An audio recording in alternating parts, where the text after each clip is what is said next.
les oreilles. Bonjour. Bonjour, bienvenue sur le podcast du Conservatoire.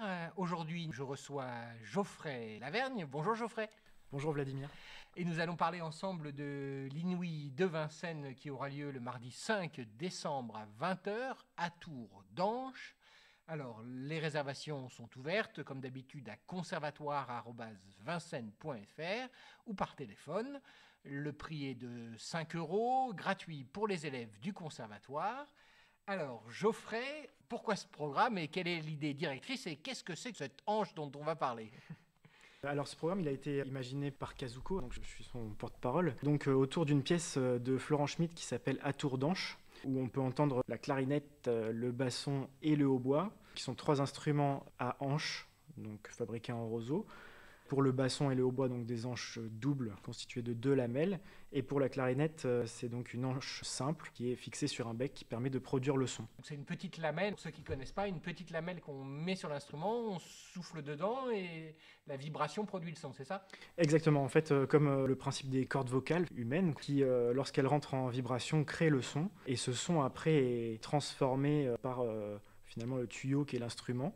Et en actionnant les différentes clés, on peut changer donc de notes. L'idée du programme, c'est donc de mettre en avant ces instruments à hanches. Alors, pour tout vous dire, au début, comme vous avez pu le voir peut-être dans le programme de saison, il y avait le saxophone. Et puis finalement, voilà, Kevin Lemareuil a eu un empêchement. Donc, on enlève le saxophone, qui est aussi un instrument à hanches. Donc voilà, on n'a plus le saxophone, mais on a quand même les autres instruments à hanches, donc clarinette, hautbois et basson. Quelles sont les œuvres que vous avez choisies pour ce programme ? L'œuvre, on va dire, la plus importante du programme, ça va être À Tours d'Anche de Florent Schmitt. C'est une pièce qui a été écrite dans les années 1940 et qui est dédiée à un bassoniste. Donc on peut entendre particulièrement le basson dans cette pièce. Dans le début du 3e mouvement, par exemple, il y a un grand solo de basson très chantant et très beau qu'il va falloir particulièrement écouter. Surtout que le basson est un peu inédit finalement dans les concerts inouïs de Vincennes. Oui, c'est vrai qu'on n'a pas de classe de basson, donc pas de professeur de basson. Mais effectivement, on est ravis d'accueillir l'artiste Chloé Kiken. C'est une pièce constituée en 4 mouvements qui ont des caractères différents, de contrastes qui passent très vite à l'écoute, avec le premier mouvement qui est plein d'humour, le deuxième qui est une valse en fait, mais qui est ponctué de rythmes plus imprévisibles, avec la clarinette qui est très présente avec sa mélodie. Après il y a le 3e mouvement qui peut peut-être faire penser à Claude Debussy ou Gabriel Fauré éventuellement, qui s'ouvre sur un solo de basson. Et puis après le final qui revient à l'humour du premier mouvement notamment, mais dans un tempo plus rapide, avec son titre Quasimodo qui peut faire penser au bossu de Notre-Dame. Et on peut imaginer donc le personnage de Victor Hugo qui se déplace parmi les cloches de la tour de la cathédrale. C'est une pièce assez inédite, mais c'est un style d'écriture qui est très caractéristique, qui allie des différents dynamismes, que ce soit rythmiques ou de nuances. C'est ça qui permet de créer vraiment 4 mouvements de styles très différents, mais qui restent toujours soit très rythmés, soit très chantants, avec les instruments qui se répondent en permanence en fait. Oui, c'est une pièce très accessible et très agréable à avec écouter, bien que ce soit assez contemporain. Et en fait, il y a beaucoup d'humour dedans, entre les différents instruments qui se répondent, beaucoup de petites notes, d'accents. C'est presque un jeu. On peut lire que les critiques musicaux de l'époque, notamment un critique musical qui s'appelle Pierre Barbier, a soutenu que cette pièce était un hommage à l'esprit de Rameau, donc un compositeur beaucoup plus ancien, de la même manière que Maurice Ravel l'avait fait en fait avec une pièce qui s'appelle Le Tombeau de Couperin, et donc qui était, elle, un hommage à Couperin. Est-ce qu'on dit un mot de Florent Schmitt ? Oui, alors en fait c'est un peu compliqué, c'est un compositeur français et donc Schmitt parce qu'il est né en Lorraine en fait, qui a on peut dire collaboré pendant la Seconde Guerre mondiale. Cette pièce notamment a été écrite pendant cette période et on peut dire que c'est une partie de son histoire qui est très sombre. C'est aussi en partie pour ça en fait qu'aujourd'hui il est peut-être moins joué que d'autres compositeurs, c'est que son histoire fait que c'est pas un personnage particulièrement attachant, même si musicalement il y a des choses très intéressantes et beaucoup d'humour, beaucoup de couleurs dans sa musique, quoi. C'est un compositeur qui a beaucoup apporté à la musique française notamment. Justement, ce qui fait sa caractéristique, c'est qu'il a développé un langage musical très personnel qui peut paraître complexe, mais qui est flamboyant, raffiné et donc dynamique, mais à la fois aussi très sensuel et chantant dans les mouvements lents notamment. Florent Schmitt a un style aussi important que Ravel ou Erik Satie ou Chabrier ou Ibert, mais qui est beaucoup moins joué, alors qu'il a écrit pas mal de pièces pour les instruments avant. Pour le hautbois pas tellement, mais notamment pour le saxophone saxophone ou la clarinette, il y a notamment un quatuor de saxophone. Il y a plusieurs compositeurs français, notamment Jacques Ibert, Georges Auric, Francis Poulenc ou Jean Français, qui se sont beaucoup intéressés au timbre et aux sonorités que peuvent avoir les instruments avant. Des caractéristiques de ces instruments, notamment d'attaque, de son, comment les mêler. Alors, on écoute tout de suite un extrait de À tour d'anche de Florent Schmitt.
Quelle est la suite du programme ? Alors la suite du programme, c'est Caprice sur des airs danois et russes de Camille Saint-Saëns, qui est une pièce qui a été écrite en 1887. Donc cette pièce, c'est un quatuor pour clarinette, hautbois et piano, flûte traversière aussi, donc qui est pas un instrument à hanche, mais un instrument de la famille des vents et des bois même.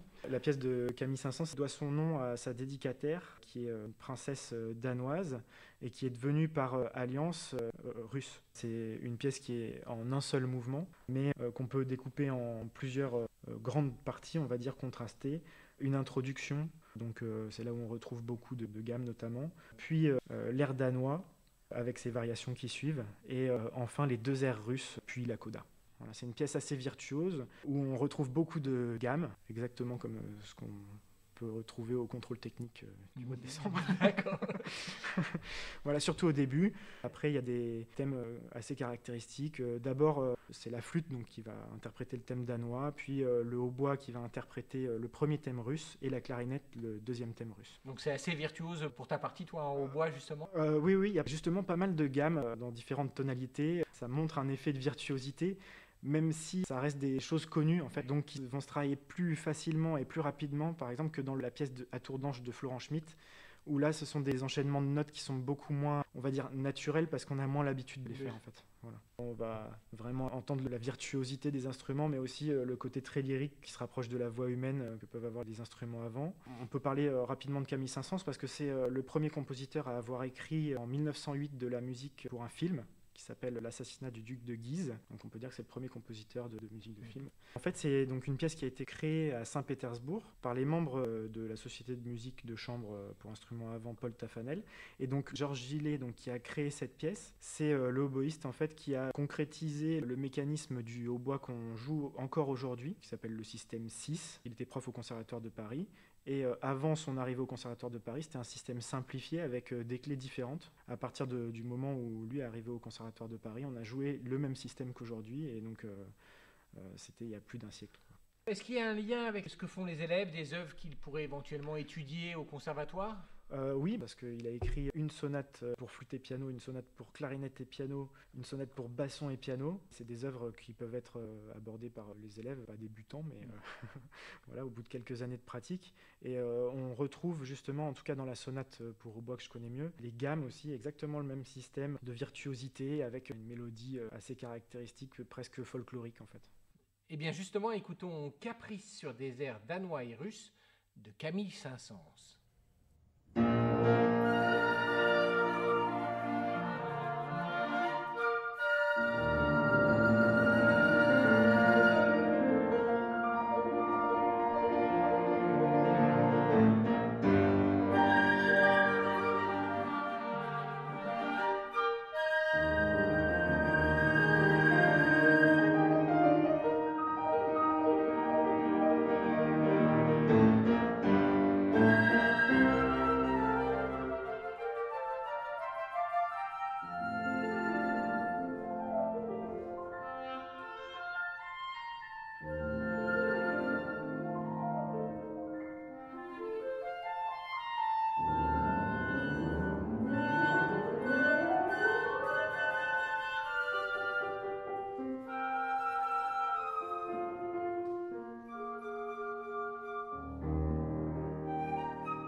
Une autre des œuvres du programme? Alors, la sonate pour hautbois, flûte, clarinette et piano de Darius Milhaud. Elle est constituée aussi de 4 mouvements, tranquille, joyeux, emporté, douloureux. Peut-être la pièce qui est la moins accessible sans clé du concert, parce que donc il a vécu à Rio. Il a été beaucoup influencé par les rythmes qu'il a entendus, que ce soit dans la forêt amazonienne ou en tout cas les musiques traditionnelles d'Amérique du Sud. Et ça se ressent beaucoup dans sa musique, par des rythmes qui peuvent faire penser à de la danse, des contretemps, des syncopes. Puis il y a une particularité dans la musique de Darius Milhaud aussi, c'est qu'il emploie beaucoup la polytonalité. Donc ça veut dire qu'il y a plusieurs tonalités qui sont simultanément jouées par les différents instruments. Et donc on retrouve les caractéristiques de ces tonalités dans les différents thèmes, qui fait que tous les thèmes ne vont pas forcément fonctionner ensemble, en tout cas d'une première écoute. Voilà, ça fait beaucoup d'informations et beaucoup de choses à entendre en même temps, en suivant toutes les lignes mélodiques. Enfin, faut vraiment imaginer les grillons de toute espèce, les crapauds, les bruits qui viennent de la forêt amazonienne au moment du coucher du soleil. C'est une pièce qui a été composée en 1918. Darius Milhaud, il était donc à Rio à ce moment-là, mais c'est un compositeur français aussi, c'était la guerre pendant ce temps en France, et donc son but, ça a aussi été de décrire le chaos qui a pu régner pendant la guerre. On peut vraiment s'en rendre compte dans le mouvement Emporté, par exemple, qui est fortissimo, donc vraiment très fort du début à la fin. On peut imaginer tout ce qu'on veut, mais c'est vraiment le chaos, quoi. Et bien donc justement, voyons voir ce qu'il en est de cette œuvre de Darius Milhaud, sonate pour flûte, hautbois, clarinette et piano.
Et la dernière œuvre du concert?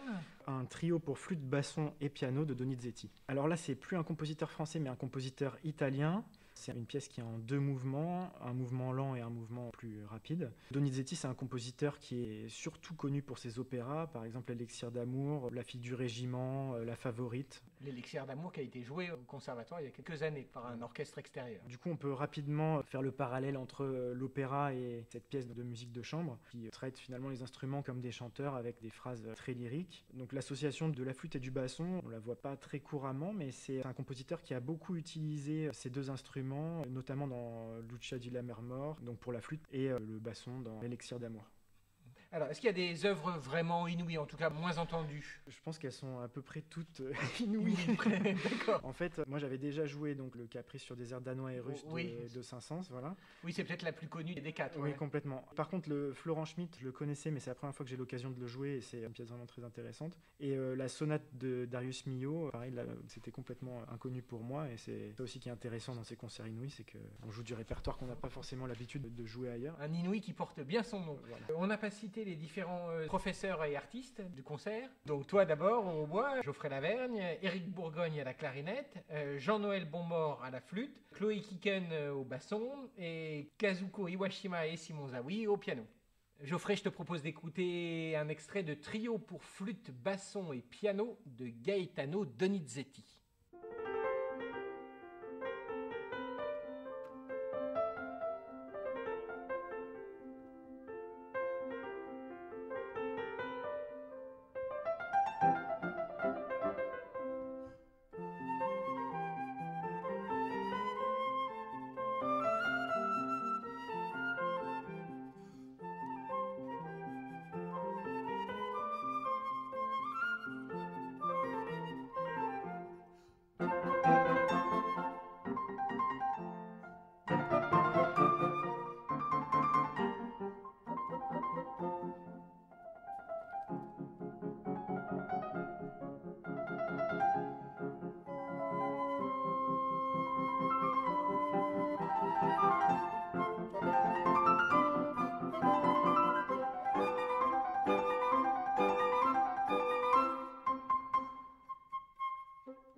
On vous retrouvera donc pour À Tour d'Ange, donc la pièce de Florent Schmitt qui donne son nom à ce concert, et puis les trois autres œuvres du concert, donc le 5 décembre à 20h, à l'auditorium Jean-Pierre Miquel, donc les réservations à conservatoire@vincennes.fr ou par téléphone. Merci beaucoup Geoffrey. Merci à toi Vladimir. On se retrouve très bientôt pour un prochain podcast autour du bal Renaissance qui aura lieu le 16 décembre dans la salle des fêtes de l'Hôtel de Ville où toute la filière voix, donc le chœur d'enfants, le chœur de jeunes, l'ensemble vocal de jeunes, le chœur d'adultes, mais aussi les élèves de chant lyrique, la chorale de FM 3-4 vont chanter des airs de la Renaissance, mais surtout vous inviter à danser sur des airs de la Renaissance puisque c'est vraiment un bal dont il s'agit. Au revoir.